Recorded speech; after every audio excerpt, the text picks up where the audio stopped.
Thank you all for joining us. We are indeed looking at the future of U.S. critical mineral supply. That is a forward-looking statement. I'm sure I'll be making additional forward-looking statements. We're focused on critical mineral supply in the U.S. We have the largest nickel project in an active U.S. mining district. And we're very glad to be there. This is a historic district, as you'll see. It's one the U.S. government has, in the past, subsidized the production of critical minerals from. It also happens to be world-class geology. We're glad to be there. 9 of our minerals have been listed as critical by the U.S. government, a similar number by the Canadian government as well. We're very pleased to bring Glencore in as a strategic investor just 8 months ago now. $5 million, 52% premium to market price at the time, and we built in a further $5.19 million in warrant funding for this year's program. They're very happy with what we've done. We've done some expansion drilling with those funds, as you'll see. We believe we've got a healthy resource expansion in the bag. Assays are pending on all that. There's another forward-looking statement for you. But we're feeling pretty good about things, and most importantly, Glencore is happy with our work. They are, of course, global nickel experts, and we're glad to have them on our technical committee. The broader management and board and technical side of us, I won't go into this in detail, but you're welcome to dive into this on the website. Myself, I've been in the industry since 1990, and I founded this company in 2007. Very pleased to bring Greg Johnson as executive chair. His experience at NovaGold with Scott Petzel, actually, who you just met at Metallic. That's what we're trying to do at the Metallic Group. District scale acquisitions in the bear market, build them out in a North American jurisdiction. 2 more names. Danny Grobler there on the left. We poached him from Ivanhoe. He was their chief geologist. He's joined us as our VPX. That says a lot, that we brought in the fellow that proved up and de-risked the Ivanhoe's Platreef mine, a giant in the world, and bring him to similar geology in Montana. That's where this is going, Platreef in Montana. The name at bottom right, Mike Austenson, has worked in the Stillwater district for over 24 years. So we're basically marrying these giant South African mine models, which are the biggest nickel producers in South Africa, some of the biggest nickel deposits in the world, with that know-how on the Stillwater district in Montana. We have 5 projects, not to be outdone by Scott and his 3 projects, but really our focus is on Stillwater. That is the flagship, that is the focus of activity. That is the 1.6 billion pounds nickel, copper, cobalt, and 3.8 million ounces PGEs and golds. Kluane project in the Yukon is gaining increasing attention. This is a wonderful place to work. We like being in the Yukon. We're in good terms with Kluane Nation and Champagne-Ajac Nation, and I think you'll see more from that project in the coming months. Our gold project in Ontario, we've sold off. Heritage Mining has a earn-in agreement with us, and we're benefiting, getting exposure to the gold space from that. We also have the Duke Island Critical Minerals Project, and we have a back-in right on a past-producing mine, the Yankee Dundee mine in BC. And these are all cards for us to play at this point while share prices are lackluster. There's our resources. 1.6 billion pounds nickel, copper, and cobalt in that top line, the base case scenario. 3.8 million ounces PGEs and gold. Truly world-class stuff. This is 250 million tons at 0.39% nickel equivalent. One thing that's significant about being in the Stillwater complex is that it's not homogeneous. It's a massive global, it's a global scale magmatic system, but it's not homogeneous. It's a layered magmatic system, and that brings grade. So that lowest bracket there, the high grade scenario, 0.7% nickel equivalent cutoff, that really got the market's attention. That 12 million tons at 1.05% nickel equivalent is right head-to-head with the only other proposed nickel project in the U.S. So we have both grade and scale, and we have that in truly world-class geology.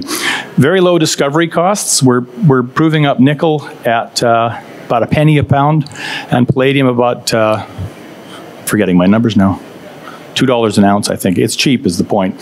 And that's because it's a well-mineralized system. It's been said that drunk monkeys could drill this project, and my team didn't really like to hear that. I prefer to say that we've never missed with the drill, and that's true. We always hit something of interest.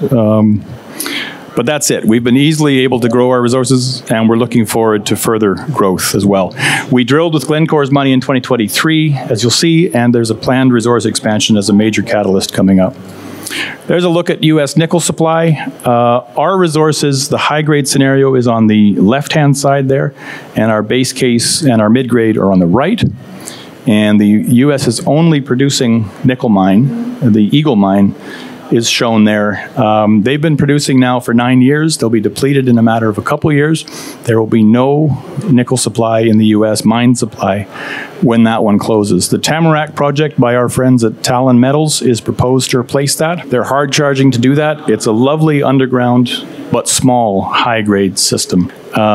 Even together, these mines are already dwarfed by our base case resource. The U.S. consumes 480 million pounds of nickel per year, and the Eagle currently produces about a 1/12 of that. So we've met with the U.S. government. They're very interested in securing a U.S. nickel supply chain, and they're writing checks for that. They recently funded Talon Metals with $20 million U.S. of matching grant funding. We think we can do similar things in Stillwater, and we have the benefit of being in an active mining district is a key point. We have producing mines right next door.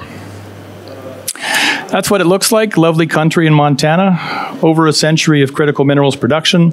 That Mountain View mine on the left there was subsidized by the U.S. government in the 1940s and 50s. So there's a history of the U.S. government stepping on the gas in this district when they need something from it. The current Stillwater mine, built in '86, is down there, bottom left.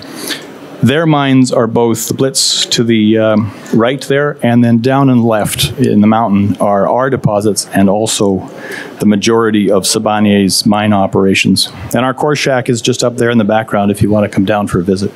That's what the district looks like. It's very rare for a junior to share such iconic rocks with a major with nobody else there. Siboney is shown in gray. Their main deposit, their only deposit, is the purple line with the 3 mine symbols on it, the JM Reef.